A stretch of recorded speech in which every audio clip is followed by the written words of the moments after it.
Olá, meus irmãos, meus amigos que costumam estudar a lição conosco. Novamente eu estou aqui para dar as boas-vindas a vocês e que possamos ser abençoados por Deus pelo estudo dessa lição. Antes de tudo, eu quero convidá-los para inclinar suas cabeças e orar comigo. Pai amado que estás nos céus, neste momento, Senhor, invocamos o Teu Santo Espírito aqui conosco, Senhor, para nos dar sabedoria para estudar a Tua Palavra. Ó Deus, fica conosco, fica com cada pessoa que está estudando a Tua Palavra conosco, cada pessoa que estuda a Tua Palavra, Senhor, que estuda essa lição maravilhosa, que o Senhor possa abençoá-los. Ó Deus, nos entregamos em Tuas mãos e continue conosco, Senhor. É o que te pedimos e agradecemos em nome de Jesus. Amém. Bem, amados, vamos estudar a lição então. A lição começa assim, primeiro título, né? Deuteronômio em escritos posteriores. Então vamos ver em outros livros os escritos de Moisés, lá em Deuteronômio. Você sabe que a Bíblia é assim, né? Moisés tem vários livros, lá, vários salmos, né? A gente sabe que Moisés tem vários salmos, Davi usou muito Deuteronômio sobre a lei de Deus no Salmo 119.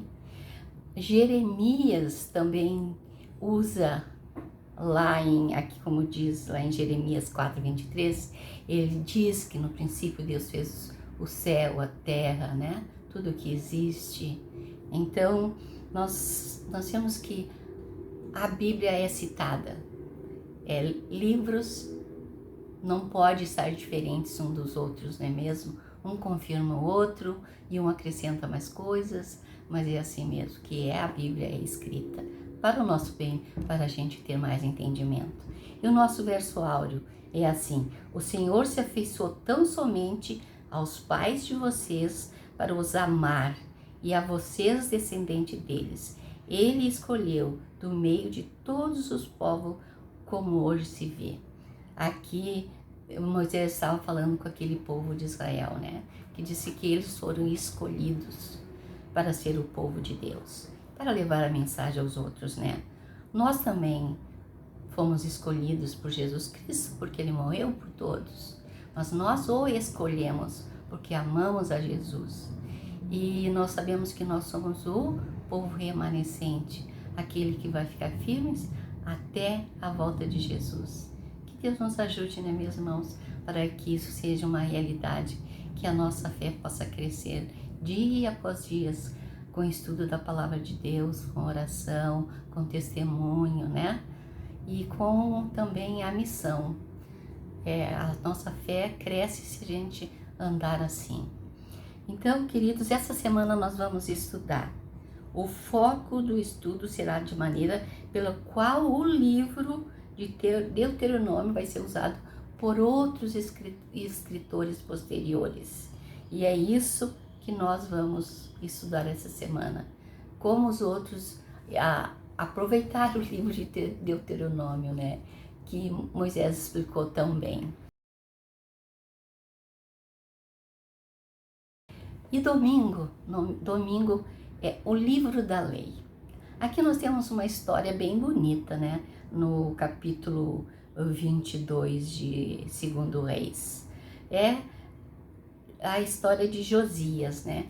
Josias, o seu pai, deixou ele como rei com 7 anos. Toda a família foi morta, sobrou Josias, né? E Josias, com 8 anos, já tinha sido ungido como rei. Uma criança, mas uma criança que foi criada por pessoas que não tinha nada a ver com Deus, e ele era uma pessoinha, né, pequena, mas com bons princípios e com a mente para Deus. O que foi que aconteceu lá? A Bíblia nos diz que quando no 18 anos que ele era rei, e ele mandou fazer uma reforma no templo de Jerusalém. E lá eles encontraram, interessante, antes eu preciso dizer isso, eles eram pessoas tão tão sinceras, tão honestas, que eles entregavam dinheiro para os pedreiros, para os carpinteiros, e eles confiavam extremamente neles. E eles estavam fazendo a obra. E é interessante que foi encontrado, né, o livro da lei pelo sacerdote. Pelo sacerdote Uzias encontrou o livro da lei. E o que ele fez? Mandou levar lá para o rei. E o rei então disse para o Josias, né, mandou ler tudo para mim. Interessante que quando ele ouviu a palavra de Deus, ele chorou amargamente. Ele se humilhou perante Deus, se arrependeu e mandou o seu servo ir lá perguntar para a profetisa Hulda o que ele tinha que fazer e o que ia acontecer. E Deus disse uma coisa tão bonita para ele, né? Ele disse: eu ouvi a tua oração, a sinceridade do teu coração, e o teu reino será em paz. Então Josias fez uma grande reforma, né? Destruiu todos os ídolos, arrumou a casa de Deus, e eles fizeram uma Páscoa, né, como nunca antes. Ele chamou todo o povo, se reuniu todo o povo e leu todo o livro da lei. O que tinha nesse livro? Tinha o livro de Deuteronômio, toda a lei dos 10 mandamentos, os seus estatutos, tudo tinha, era esse livro que era mais usado por eles, o livro da lei. Então, enquanto o Josias ficou vivo, eles ficaram em paz. Irmãos, é assim quando tem uma pessoa, né, que dirige com bons princípios, ele vai levar bons princípios para os outros. E todo o povo disse que concordava. Eu quero ler para vocês 2 Reis, capítulo 23, verso 3, que não está na nossa lição. O rei se pôs em pé junto à coluna e fez aliança ante o Senhor, para seguir e guardar os seus mandamentos, os seus estatutos, de todo o coração, os seus testemunhos de todo o coração, de toda a alma, cumprindo as palavras dessa aliança que estavam escritas naquele livro. E todo o povo anuiu a essa aliança. E daí Josias mandou fazer uma purificação no templo, né? Irmãos, nós também temos hoje em dia a lei de Deus, os escritos de Deus, da palavra de Deus. A palavra de Deus é o nosso guia, é o nosso manual para a nossa vida, para a nossa salvação. E eu gostaria de dizer para vocês o que Ellen White disse. O livro era abundante em declarações, assegurando a disposição de Deus em salvar completamente os que pusessem nele sua inteira confiança. Então Deus quer de nós hoje inteira confiança nele, nas suas promessas, no seu amor. Que vocês tenham um bom restante de estudo da lição e até a próxima semana. Fique com Deus, meus queridos. Amém.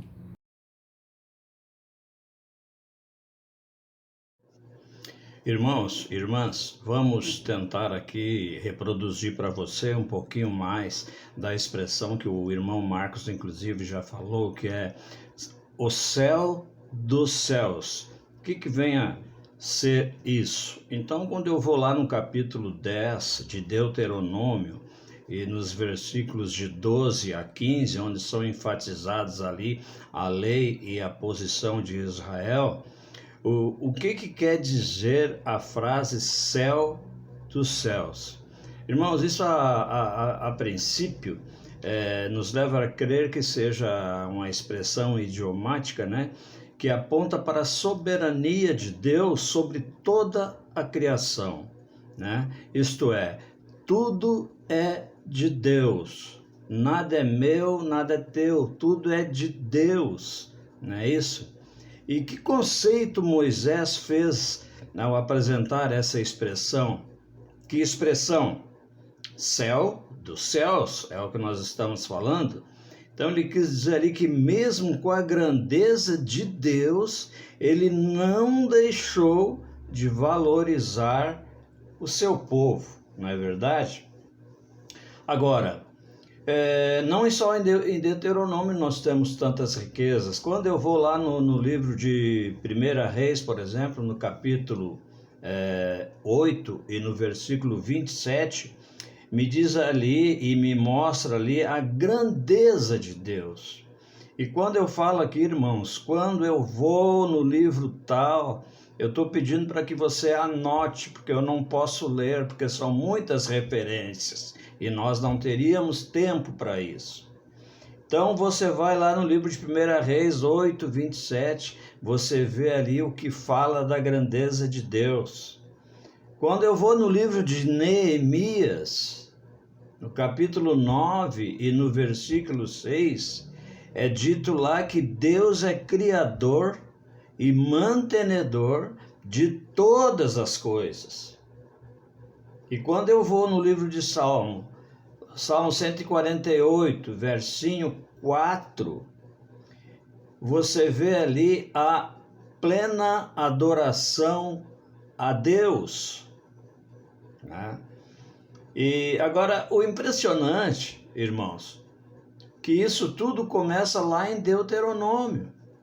Você pode ver, o Moisés escreveu os 5 livros dele, mas cada um com um assunto. Segundo livro, o livro de Êxodo, então, fala ali da retirada do povo, né, que foi tomado como escravo pelo faraó do Egito lá, né? Então, nesse segundo livro fala basicamente nisso.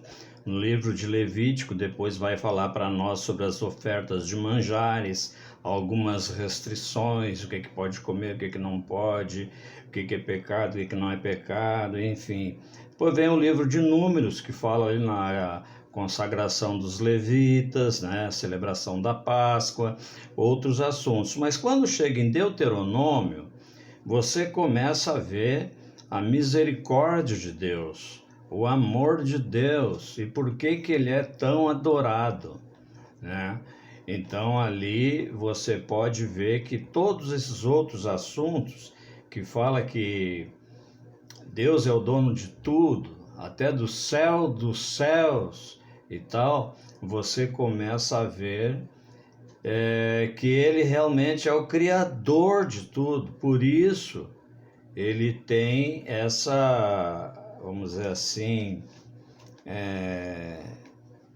essa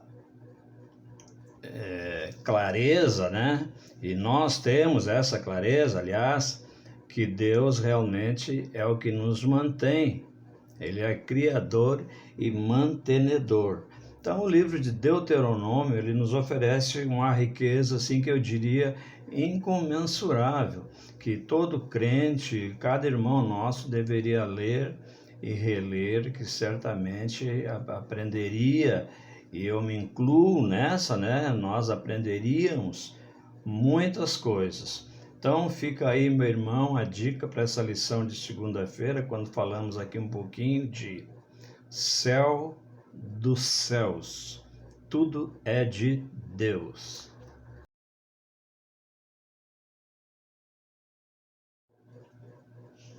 A nossa lição de terça-feira, meus irmãos, tem o título de Deuteronômio em Jeremias.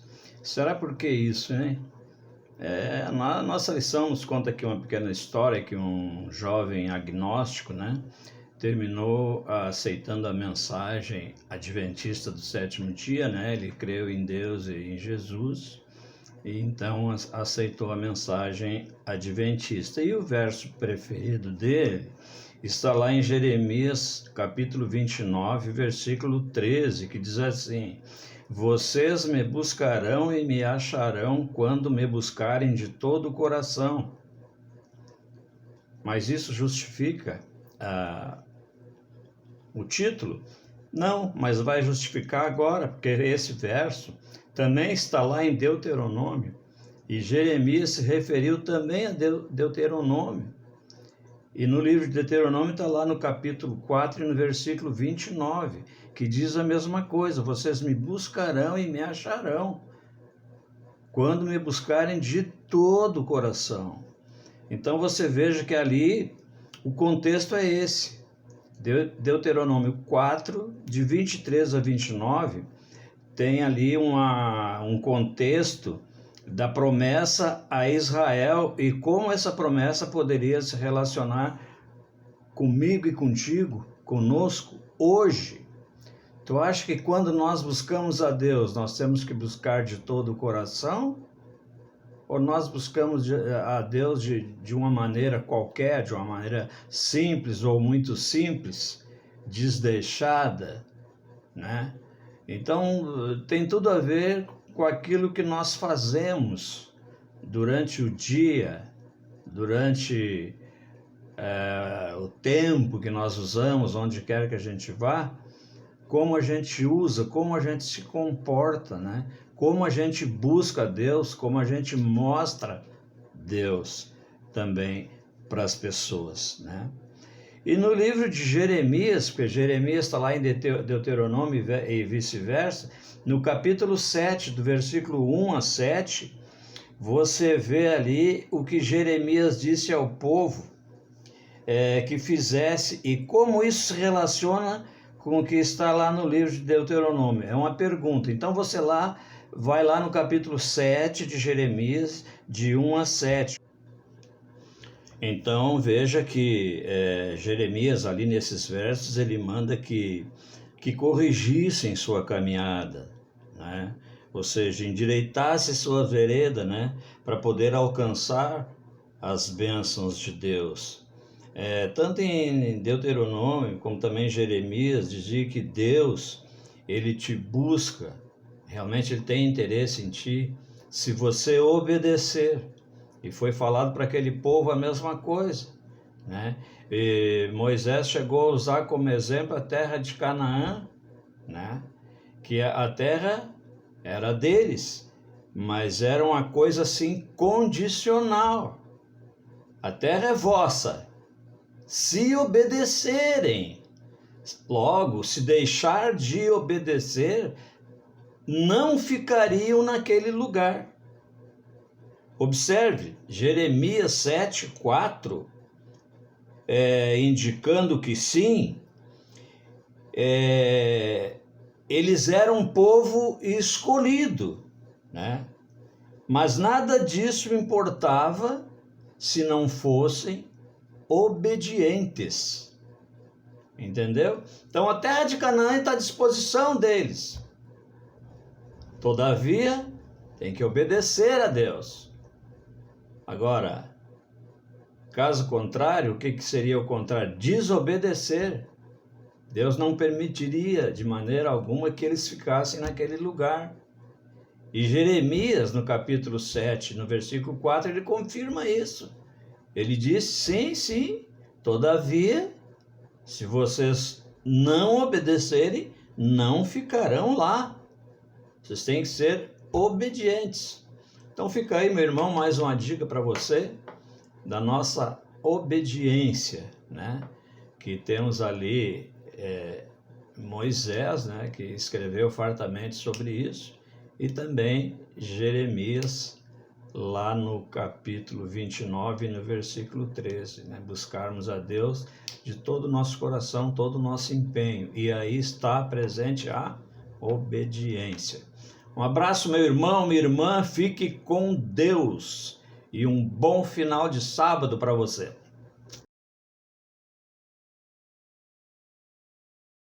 Meu irmão, olá minha irmã, que bom que nós estamos de novo estudando juntos a lição da Escola Sabatina. Entramos na 11ª lição desse trimestre. Temos como título Deuteronômio em escritos posteriores. É uma comparação que nós estamos estudando essa semana de Deuteronômio com outros livros da Bíblia. E hoje nós vamos estudar a parte de quarta-feira, que fala aqui como título o que o Senhor pede. E nós temos aqui uma comparação entre Deuteronômio 10, 12 e Miqueias 6, de 1 a 8, Amós 5, 24 e Oséias 6, 6. Vamos ver o que eles têm de relacionamento juntos, o que eles se inspiraram ou se buscaram maior conhecimento no livro de Deuteronômio. O livro de Miqueias 6, versículos 7 e 8, principalmente o 8, ele diz assim, ele te declarou ao homem o que é bom e o que é que o Senhor requer de ti, senão que pratiques a justiça, ames a misericórdia e ande humildemente com teu Deus. Se nós formos para Deuteronômio 10, 12, ele diz assim, agora, pois, ó Israel, o que é que o Senhor requer de ti? Não é que temas o Senhor teu Deus, andes em todos os teus caminhos e o ames, e o sirvas ao Senhor teu Deus de todo o teu coração e de toda a tua alma? Na realidade, esse paralelo aqui, mesmo em palavras diferentes, está dizendo a mesma coisa. Deus quer que o seu povo não apenas pratique as coisas de forma teórica ou de forma legalista, mas Deus quer um envolvimento de coração. E quando ele fala aqui que nós somos para o próprio Oséias, Miqueias 6, no verso 7, ele diz que é sangue de cordeiros, é sangue de bodes que Deus quer, ou Deus quer um coração completamente convertido. E olha, quando ele diz aqui esse verso, e ele te declarou a Deus, o que ele quer de ti é exatamente que tu ames a justiça e a misericórdia, que tu trate as pessoas com justiça e com misericórdia. Porque não adianta nós sermos fiéis a Deus, fiéis na guarda do sábado, na devolução de dízimo, participar da Santa Ceia, levarmos até estudos bíblicos, se o nosso coração não é um coração semelhante ao de Cristo. Nós não somos justos e nem praticamos, não somos misericordiosos, nem praticamos a justiça. A lição de quinta-feira, ela fala sobre a oração de Daniel.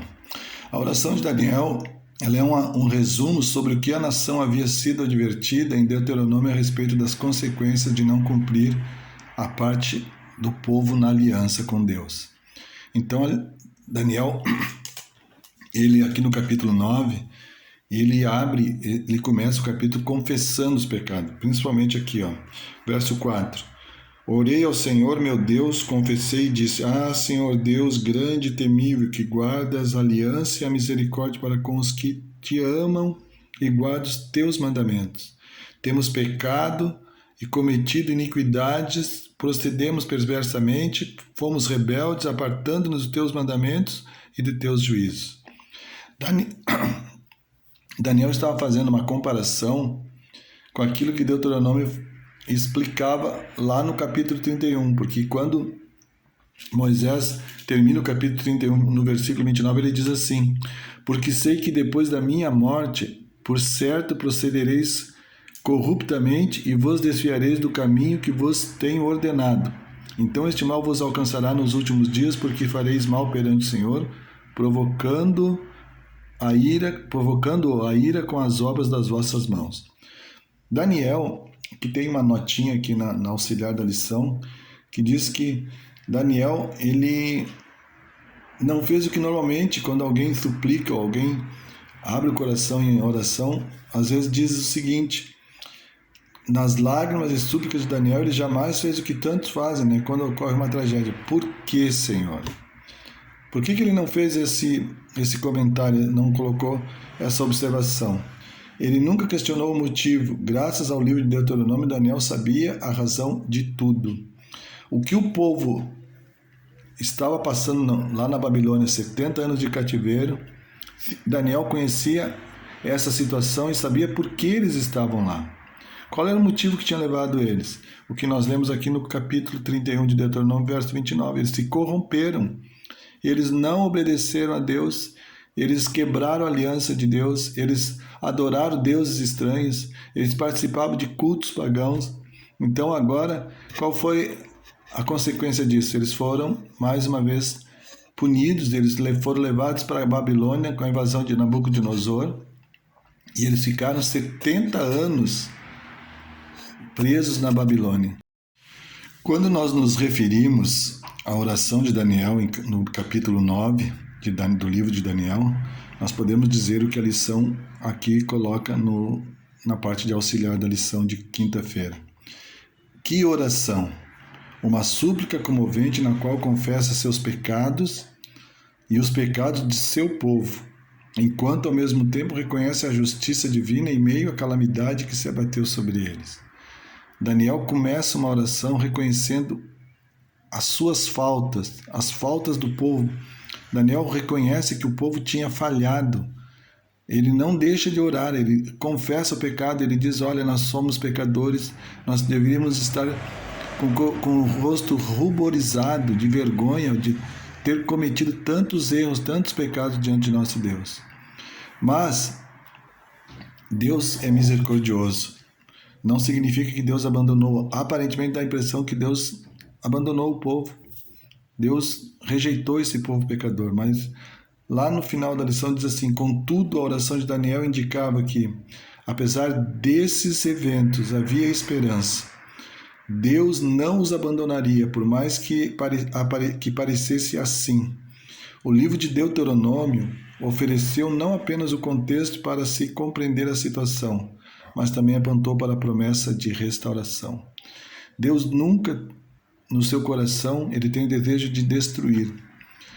Por mais que o povo de Israel pecou muito, desde a saída do Egito até a chegada lá em Canaã, depois em Canaã, eles pecaram tanto que eles foram levados, como nós já falamos, como escravos para a Babilônia, depois da invasão do rei Nabucodonosor, o rei da Babilônia. Porém, isso foi apenas consequência daquilo que eles fizeram, porque Deus tinha alertado eles para que eles permanecessem fiéis, que eles fossem uma bênção para as nações e que eles não se misturassem com aqueles cultos pagãos. Porém, o povo desobedeceu e fez exatamente o contrário. Agora Daniel, abrindo o coração, ele reconhecia que tudo que estava acontecendo com eles era consequência daquilo que Moisés tinha falado em Deuteronômio que eles fariam, que eles desobedeceriam, eles participariam de cultos pagãos. Qual é a grande lição que nós podemos tirar? Que nós hoje somos uma nação, não uma nação, mas somos o povo de Deus, que é o povo chamado de povo remanescente, que guarda os seus mandamentos e tem a fé de Jesus. Nós precisamos ser uma bênção para as pessoas, não o opróbrio do povo, mas uma bênção para as pessoas, para todas as pessoas que não conhecem a Cristo. Bom dia, meus queridos, um feliz sábado. Vamos encerrar a lição? E eu quero, essa lição que teve como título, a lição que nós estamos estudando desde outubro, novembro e dezembro, a verdade presente em Deuteronômio. Já estamos na lição 11, quase no final desse guia de estudo, e teve como título Deuteronômio em escritos posteriores. E eu quero iniciar encerrando a lição hoje, com o verso para memorizar. O Senhor se afeiçoou tão somente aos pais de vocês para os amar, e a vocês, descendentes dele. Ele escolheu do meio de todos os povos, como hoje se vê. Não é uma maravilha esse verso? Dizendo que nós somos alvos do amor de Deus, que nós somos objeto de sua afeição, do seu amor. Ele nos escolheu para que nós fôssemos especiais para ele. Nós somos amados e escolhidos por esse Deus. No decorrer dessa semana, nós vimos, nós nos concentramos no uso que os outros escritores bíblicos fizeram do livro de Deuteronômio. O livro de Deuteronômio funciona como uma fonte a jorrar para todos os outros livros da Bíblia. O livro de Deuteronômio, mais do que qualquer outro, teve um impacto no destino espiritual do povo de Israel. Visto que esse livro era lembrado por Israel, lembrava a lei que Israel deveria guardar, ele é a referência favorita para iniciar reformas ou repreender as pessoas que se desviam da orientação de Deus. Na Bíblia, há sempre uma conexão de um autor com o outro. E os livros da Bíblia são elos uns aos outros, como se a Bíblia fosse uma corrente, como se fosse um elo de corrente, um com o outro. Validando assim o que um autor diz ele é referência do outro. Porque nós vemos aqui na lição, durante toda essa semana, os temas. A reforma de Josias, né, que mostrou lições de como um líder pode ser fiel. A oração de Neemias, que falou das verdades mais profundas baseadas no reavivamento e reforma. A oração de Daniel, pelo luto e pela perda. E a religião de Miqueias, em que consiste, de fato, a verdadeira religião.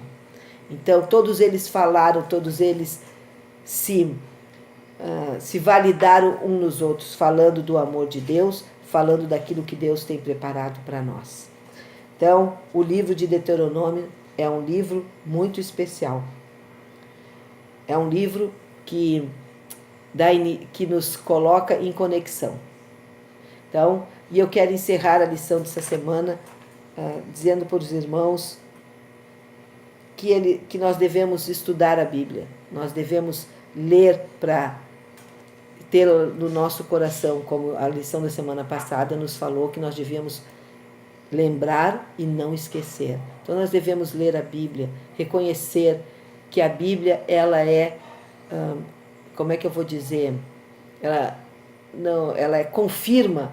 Quando Jesus falou de Moisés, ele confirmou aquilo que Moisés tinha feito e ele confirma o que Moisés falou. Então, que nós possamos, durante essa semana, lembrarmos que a Bíblia, ela é verdadeira. E eu quero encerrar com o verso que está em João 5:39.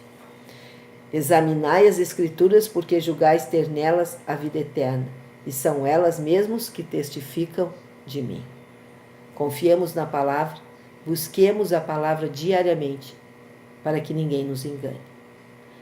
Fiquem com Deus, uma boa semana e um feliz restante de sábado. Senhor, peço que todas as vezes que eu ler a Tua palavra, Tu me ajudes a entender a verdade. Mostra-me como cada passagem lida se relaciona com a minha vida e a das pessoas ao meu redor. Em nome de Jesus. Amém.